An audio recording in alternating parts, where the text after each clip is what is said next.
آج ہم بات کرنے والے ہیں انسانیت کی سب سے پہلی اور سب سے بنیادی کہانی کی، آدم اور ہوا کے قصے کی۔ یہ صرف ایک شروعات کی داستان نہیں، بلکہ اس میں محبت ہے، غلطی ہے، توبہ ہے، اور اس سوال کا جواب بھی کہ آخر ہم یہاں کیوں ہیں۔ یہ ہم سب کے سفر کا نقطۂ آغاز ہے۔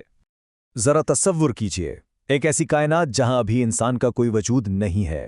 اس وقت اللہ تعالیٰ نے اپنے تمام فرشتوں کو جمع کیا اور ایک ایسا اعلان فرمایا جو اس کائنات کی تقدیر بدلنے والا تھا۔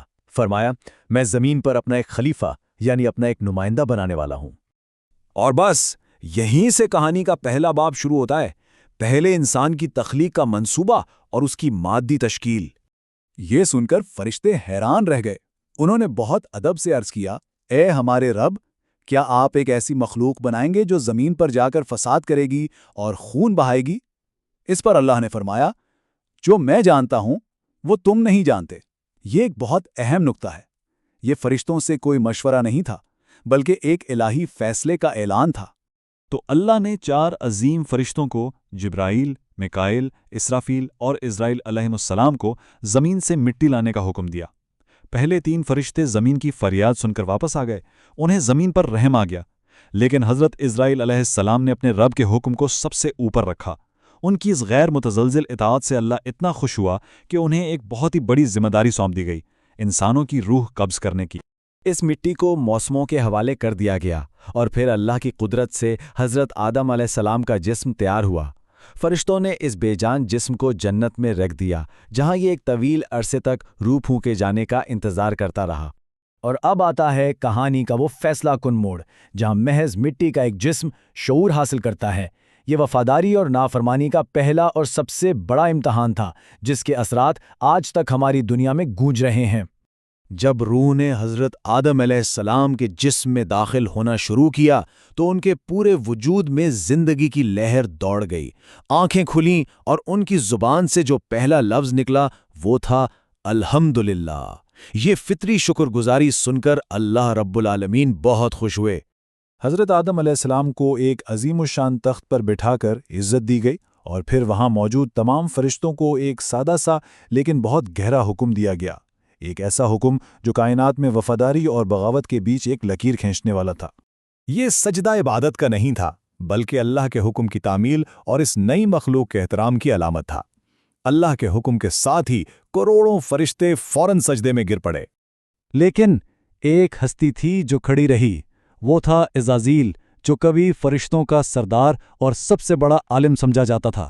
اس نے تکبر سے کہا، میں اس سے بہتر ہوں، آپ نے مجھے آگ سے بنایا ہے اور اس سے مٹی سے۔ اس کی دلیل یہ تھی کہ آگ اوپر اٹھتی ہے اور مٹی نیچے رہتی ہے۔ یہی غرور اور تکبر اس کے ہمیشہ کے زوال کا سبب بن گیا۔ صرف ایک نافرمانی اور عزازیل کو ہمیشہ کے لیے لعنتی قرار دے کر جنت سے نکال دیا گیا۔ اب وہ ابلیس یعنی مایوس یا شیطان بن چکا تھا، لیکن اس نے ہار نہیں مانی۔ اس نے قیامت تک انسانوں کو بہکانے کی مہلت مانگ لی، اور اسے یہ مہلت دے دی گئی، جس سے انسان اور شیطان کے درمیان ازلی کشمکش کا آغاز ہو گیا۔ شیطان کی بغاوت کے بعد جنت میں حضرت آدم علیہ السلام اکیلے تھے۔ اتنی وسیع اور خوبصورت جگہ ہونے کے باوجود وہاں ایک خالی پن تھا۔ تو اب کہانی کا رخ ہمدردی اور شراکت داری کی طرف موڑتا ہے۔ جنت کی تمام نعمتوں کے باوجود آدم علیہ السلام ایک ساتھی کی کمی محسوس کرتے تھے، تو اللہ نے ان کی اس تنہائی کو دور کرنے کا فیصلہ کیا۔ جب وہ گہری نیند میں تھے تو ان کی بائیں پسلی سے ایک نئی مخلوق کو بنایا گیا۔ جب آدم علیہ السلام کی آنکھ کھلی تو انہوں نے اپنے سامنے ایک ایسی حسین ہستی کو پایا جسے دیکھ کر ان کے دل کا سارا خالی پن دور ہو گیا۔ یہ بی بی حوا علیہ السلام تھیں جو ان کے سکون کا باعث بنی۔ آدم اور حوا اب جنت میں ایک ساتھ تھے، ایک مکمل اور خوشگوار زندگی گزار رہے تھے۔ لیکن اس جنت میں بھی ایک امتحان باقی تھا۔ اب ہم کہانی کے اس حصے کی طرف آتے ہیں جہاں ایک چھوٹی سی پابندی اور شیطان کی ایک چال ان کی پوری زندگی بدل دیتی ہے۔ انہیں جنت میں مکمل آزادی دی گئی تھی۔ وہ جو چاہتے کھا پی سکتے تھے، جہاں چاہتے گھوم پھر سکتے تھے۔ بس ایک شرط تھی، ایک خاص درخت کے قریب بھی نہیں جانا تھا اور اس کا پھل تو ہرگز نہیں کھانا تھا۔ یہ سوال ہمیں سیدھا شیطان کی چالاکی کی طرف لے جاتا ہے۔ وہ جانتا تھا کہ براہ راست حکم توڑنے کے لیے اکسانا مشکل ہے، اس لیے اس نے ان کے دل میں ایک خواہش پیدا کی۔ اس نے جھوٹی قسمیں کھا کر انہیں بہکایا، یہ کہہ کر کہ اس درخت کا پھل کھانے سے وہ فرشتے بن جائیں گے یا انہیں ہمیشہ کی زندگی مل جائے گی۔ جیسے ہی انہوں نے حکم توڑا،